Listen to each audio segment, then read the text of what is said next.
Alright, welcome back. So, hey, I got an idea today. How about we make an island here? So, I have this video right here will get you on the island here at the base. We also have one up with how to do the countertop here. This island's quick, pretty cheap, easy. You can customize it however you want, with whatever you want to do with your trim pieces. You can make X's, whatever else. And it probably the cabinets probably were the most expensive part, around 300 bucks. Other than that, you can probably knock it around for around 400 or cheaper. Just custom make it. You don't have to do just this, but custom make it, and we'll get rolling here, okay? All right, here. So the first step we're going to do here is we're going to start measuring and placing where we want to be. So I got 3 different cabinets here. I know I want it to be 7 feet long, but it's going to be with an inch overhang on this side right here, or with a foot overhang. And this side's going to be 5 foot wide, but that's going to be with a foot overhang. So the base cabinets need to be about 6 by 4 feet. So I can kind of space it out here, get a visual of what it is, where it is exactly we want to put it. Make sure we have enough room to get in between each area, around the countertop to the fridge and everything. So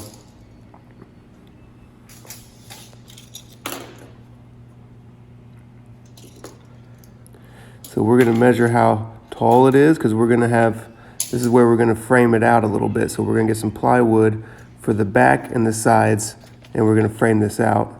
But to frame it out, you need to get some 2x4s to place on there. So we know that this is about 35 inches tall, so we're going to cut all these boards here to length. 35 inches tall, and then whatever we need for the width.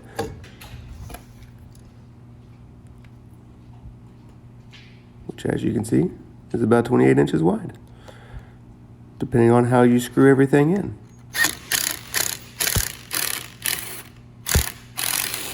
So if you have a jig set, makes screwing these in a lot easier, but this guy doesn't, so we improvise around here. So we made the sides here, now we're gonna make the back part. So this is, again, just framing out the back part, how far it's gonna end.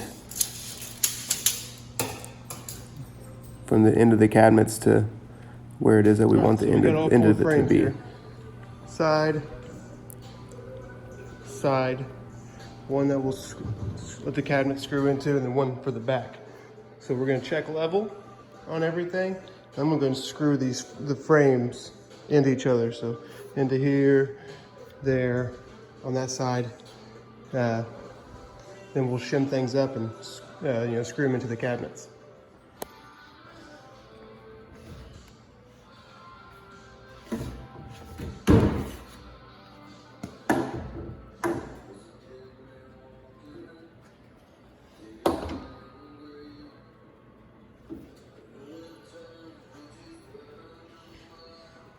All right, so everything's all framed up good, great. We're gonna put this level on here. Already did this, but we're just gonna run and make sure that all the cabinets are level where we have them. They're meeting up good here. If anything's a little bit off, I can wood fill it. And then screw them in. So I hit side, back there, put a shim in here for these 2.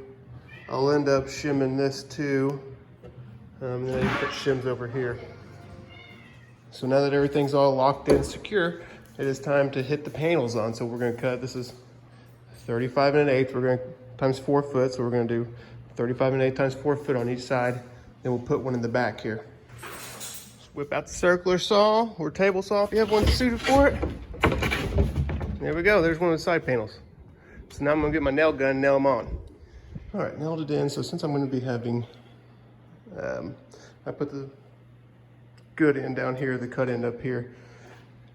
And then back here, we're gonna have it faced with 1x4, so it doesn't matter how ugly it looks there yet. And we'll measure and do the back. All right, so we got it all framed up. I went ahead and cut my 1x4s to 35 inches tall. So now we're gonna cut these angled here at 45s so that we can mate them up on the corners. So I got this set 3 inches out. Go.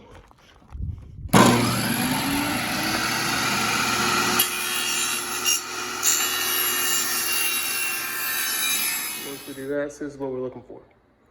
There may be little gaps, but you just wood fill it and it'll be okay. Pretty simple. Then you will check level, clamp it down if you need, nail it in. So while the wife is hard at work painting this lovely island that we're about finished with, I'm hard at work messing it up by wood filler the edges that have the cracks, as you can see. So we're gonna go in and wood fill these. Don't do it this order, but so I'm wood filling them, and then we'll be able to sand, paint, and then we will be about done. We added some extra pieces down here. We might do one that's diagonal also, but so fill in those corners like I was telling you about. Whenever you cut these angles here, you're gonna have little gaps, but we wood fill, we paint or stain, and then it'll look good. All right, so fast forward a few months and we're finally finishing this video. So let's touch back on what we kind of missed out on. This is the finished product here where we left off.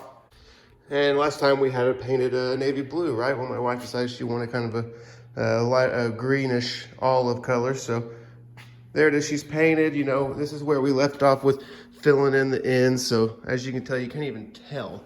So that's all you do to finish off paint. You can add more crosses, X's, whatever you would like to do. If you want to see how we made this kind of cheap countertop to hold us over till we figure out what we want to do, I have a video for the countertop too. So there we are. I hope you enjoyed. Thanks for sticking around and watching. Go check out some more of them, huh?